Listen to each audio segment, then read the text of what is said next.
Alright, so this is going to be another video on the Division's incursion. Falcon lost, this time on challenging the legit way. The way I've seen people do it, or the way I was taught, I guess, is a four-man group that consists of one tactician, one sentry, and two strikers, or at least have the two striker builds that should have high DPS. Now, the reason you want that one tactician, which is my role, essentially every time I do the challenge mode, is for their skill power ability. Either you have somebody that's really high skill power with really high health. Currently I'm at 100,000 health and on skill power only 27,000. It might not seem high, but you'll see in a minute how high it can get. And then as for it could be any 4-piece tactician, and then the other 2-piece can be anything you want. Now, the reason behind the 4-piece is for every 60,000 damage your group does, it's a 1% increase, and your group is gonna do a lot more than 60,000 every hit if they build their character correctly. And as for skills, the skills are very basic.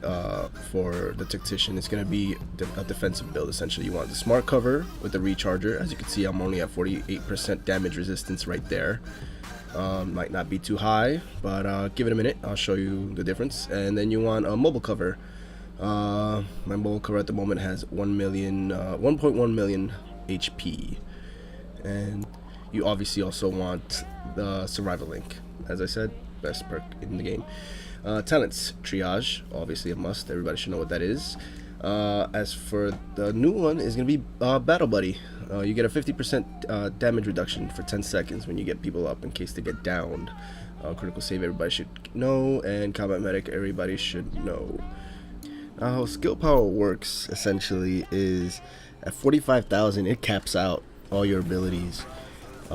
So the benefit of having this 4-piece is I have it at 27,000 base. Now every time I do that 60,000 damage, that cumulative damage, and this is just me alone, with a group you'll get it up quickly, it's gonna get up there. My base resistance was at 48,000 for the smart cover. Now I'm gonna show you, I got it to 54,000, so right now 9,000 of that skill power is wasted, but I got it up there just to show for demonstration purposes.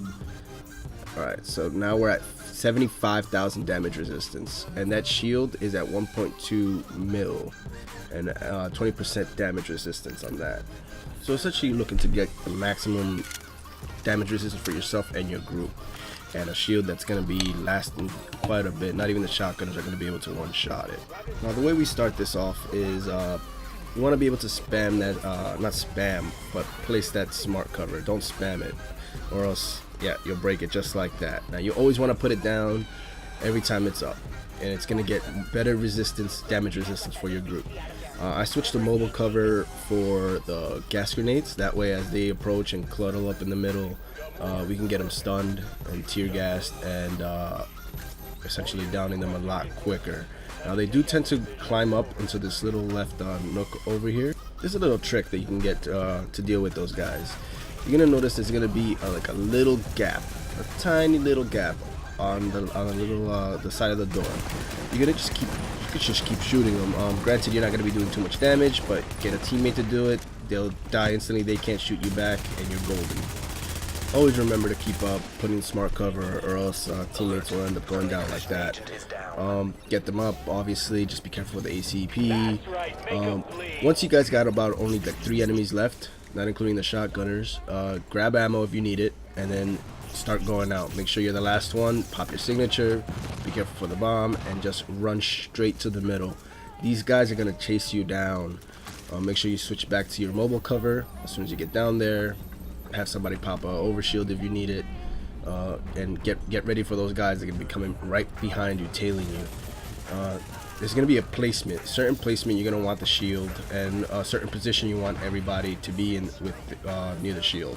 Alright, so this is the position you want, where you want the shield. Now there's a way you want people to be standing on the shield.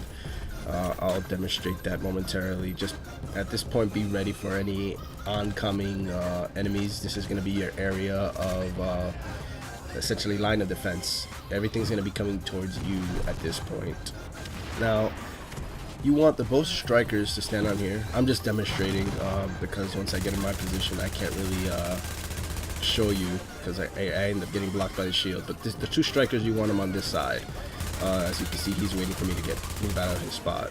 And then you want the sentry guy to be across the shield. The reason you want him across on the wall is so that the ACP does not bomb your shield. Even though you're underneath, it still takes damage for some reason. What you want is to be in front of the shield as a tactician. As for the bomb waves, obviously everybody should know 4, 8, 11, 15. So here's our positions. We marked ourselves, we got ourselves in our spots. Now here we just wait. The bombs will come to you. You stay here, the bombs will come to you. So here we'll demonstrate. Everything's coming down. Use whatever you need. You can take damage from these shotgunners and they won't hurt. They'll take a bit of your health, but as long as you guys are spamming your heals, you'll be fine. Everybody should already know what rounds shotgunners come, or I would just prepare this method every round just to play it safe. One person obviously will have the radar to see. Another thing is have the support station with the immunizer always ready for the drones. They work best with drones. Obviously you have the person that can stun. Now the dedicated bomb runner always needs to be prepared with signature. That's the only reason you'll really honestly need a signature, in case your mobile shield gets killed. Then you're kind of screwed. Then you have to use your signatures to survive, but it's rare. As long as you have that person on the wall, you should be fine. You blow up the APC and that's it. That's loot. Free challenge room loot. This method, you have a lot of defense. You can just stay on. They can shoot you all they want. As long as everybody's rotating their heals, you'll be perfectly set. Any questions, concerns, just shoot me a comment or add me, or whatever you need. But it's very simple. It's a lot simpler than people make it out to be, honestly. As long as you have a good communication, good set of skills, and you're set. There you go. Get out there and do what you gotta do.